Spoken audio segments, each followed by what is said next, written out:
അമേരിക്കയിലെ ടെക്സാസിൽ നിന്നും 2014 മാർച്ച് 27-ന് ലാവൻഡ്ര എന്ന് പറയുന്ന ഒരു സ്ത്രീ പോലീസുകാരെ വിളിക്കുകയാണ്. പോലീസുകാരെ വിളിച്ചിട്ട് ഒരു കാര്യം പറഞ്ഞു. എൻ്റെ വീട്ടിൻ്റെ പുറത്തു നിന്നും ഞാൻ ഒരാളെ കൊലപാതകം ചെയ്തു, എനിക്ക് പോലീസിന് സറണ്ടർ ആവണം എന്ന് പറഞ്ഞുകൊണ്ട് ഒരുത്തം വന്ന് എൻ്റെ വീട്ടിൻ്റെ പുറത്ത് നിൽക്കുന്നുണ്ട് എന്ന് പറയുകയാണ്. പെട്ടെന്ന് തന്നെ ആ സ്ഥലത്തോട്ട് പോലീസുകാർ വന്നു. പോലീസുകാർ വന്നിട്ട് ഇവൻ്റെ അടുത്ത് കാര്യങ്ങളൊക്കെ ചോദിക്കുകയാണ്. നീ ആരെയാണ് കൊന്നത് എന്ന് ചോദിക്കുമ്പോഴാണ് ഇവൻ പറഞ്ഞത് കിം ബെർലി എന്ന് പറയുന്ന സ്ത്രീയെയാണ് ഞാൻ കൊന്നത് എന്ന് പറയുകയാണ്.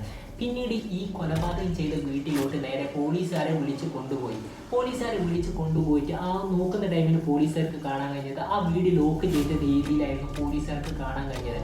ആ വീട് തുറന്നിട്ട് ഇവന് പോലീസുകാരെ അകത്തോട്ട് കയറ്റുകയാണ്. അകത്തോട്ട് കയറ്റുന്ന ടൈമിൽ പോലീസുകാർക്ക് കാണാൻ കഴിഞ്ഞത് അവിടെ മുഴുവൻ സോഫയെല്ലാം വിരിച്ച് വാരി വെതറിയ രീതിയിലായിരുന്നു കാണാൻ കഴിഞ്ഞത്. പിന്നീട് ഈ ബോഡി കിടക്കുന്ന സ്ഥലത്തോട്ട് പോലീസുകാർ പോയ ടൈമിനാണ് കണ്ടത് പോലീസുകാർക്ക് വരെ കാണാൻ പറ്റാത്ത രീതിയിലായിരുന്നു ആ ബോഡി ഉണ്ടായിരുന്നത്. ആ സ്ത്രീയുടെ തലച്ചോറ് മുഴുവൻ പുറത്തുണ്ടായിരുന്നു.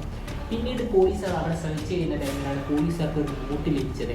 ആ നോട്ടിൻ്റെ അകത്ത് മുഴുവൻ കാര്യങ്ങളും എഴുതിയിട്ടുണ്ടായിരുന്നു. ഈ സ്ത്രീയെ എങ്ങനെയാണ് കൊലപാതകം ചെയ്യാൻ പോകുന്നത് എന്ന രീതിയിലുള്ള കാര്യങ്ങൾ മുഴുവൻ ആ നോട്ട് ബുക്കിൽ ഇപ്പോൾ മുഴുവൻ എഴുതിയിട്ടുണ്ടായിരുന്നു.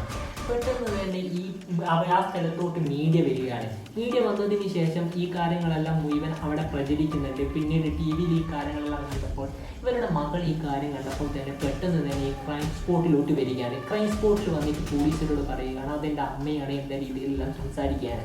പിന്നീട് പെട്ടെന്ന് തന്നെ പോലീസുകാർ ഒരു കാര്യം തീരുമാനിച്ചു. എന്തായാലും ഇവളെടുത്ത് ഇവനെ ക്വസ്റ്റ്യൻ ചെയ്യുന്നതിന് മുമ്പേ തന്നെ ഇവൻ്റെ കാര്യങ്ങളെല്ലാം ഇവളെടുത്ത് ചോദിച്ച് മനസ്സിലാക്കാമെന്ന്.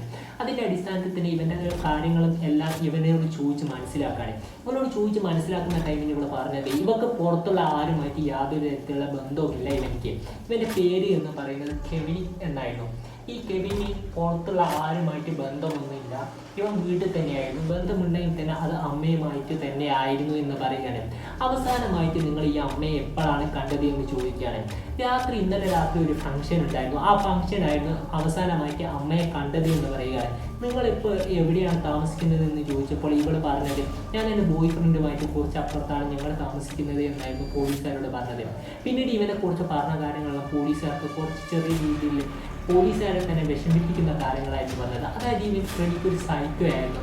ഒരു ദിവസം രാത്രി സ്വന്തം അമ്മയെ തന്നെ ബലാത്സംഗം ചെയ്യാൻ വേണ്ടി ഇവൻ ശ്രമിച്ചിരുന്നു എന്ന രീതിയിലെല്ലാം ഈ സ്ത്രീ പറയുകയാണ്. അതായത് ഇവൻ്റെ ഏട്ടത്തി പറഞ്ഞു കൊടുക്കുകയാണ്. ഒരു ദിവസം അമ്മ എന്നെ വിളിച്ചിട്ട് ഇന്ന കാര്യങ്ങളെല്ലാം എൻ്റെ അടുത്ത് സംസാരിച്ചിരുന്നു എന്ന് പറയുകയാണ്. പിന്നീട് ഇവനെ നേരെ പോലീസുകാർ കൊണ്ടുപോയി ക്വസ്റ്റ്യൻ ചെയ്യുകയാണ്.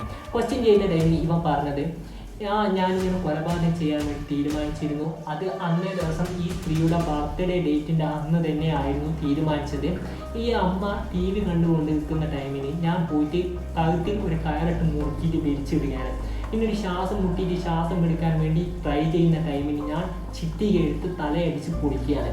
എവിടെയൊക്കെയാണ് അടിച്ചത് എന്ന രീതിയിലുള്ള കാര്യങ്ങളെല്ലാം പോലീസുകാരോട് ഇവൻ കൃത്യമായി പറഞ്ഞിട്ടുണ്ടായിരുന്നു. പിന്നീട് ഇവൻ പറയുകയാണ് 20-ലധികം അടിയടിച്ചിട്ടും അമ്മ മരിച്ചിട്ടുണ്ടായിരുന്നില്ല. പിന്നീട് ഞാൻ തല അടിച്ച് പൊടിക്കുകയാണ്. തലച്ചോറെല്ലാം പുറത്തോട്ട് വന്നു. അതിൽ നിന്ന് തലച്ചോറെടുത്ത് ഞാൻ ഭക്ഷിക്കുകയാണ് ചെയ്തത്. പിന്നീട് ഈ അമ്മയുടെ ശവവുമായിട്ട് ഞാൻ ശാരീരിക ബന്ധത്തിൽ ഏർപ്പെടുകയും ചെയ്തിരുന്നു എന്ന് പോലീസുകാരോട് പറയുകയാണ്. പിന്നീട് പോലീസുകാർ ഈ ബോഡി നേരെ പോസ്റ്റ്മോർട്ടത്തിന് അയച്ചു. പോസ്റ്റ്മോർട്ടത്തിന് അയച്ചതിന് ശേഷം പിന്നീട് ഓട്ടോപ്സി റിപ്പോർട്ടും കാര്യങ്ങളെല്ലാം വരികയാണ്. ഓട്ടോപ്സി റിപ്പോർട്ടും കാര്യങ്ങളെല്ലാം നോക്കിയ ടൈമിൽ പോലീസുകാർ ഇവൻ പറഞ്ഞ കാര്യങ്ങളെല്ലാം സത്യമായിരുന്നു എന്ന രീതിയിൽ പോലീസുകാർക്ക് മനസ്സിലായി.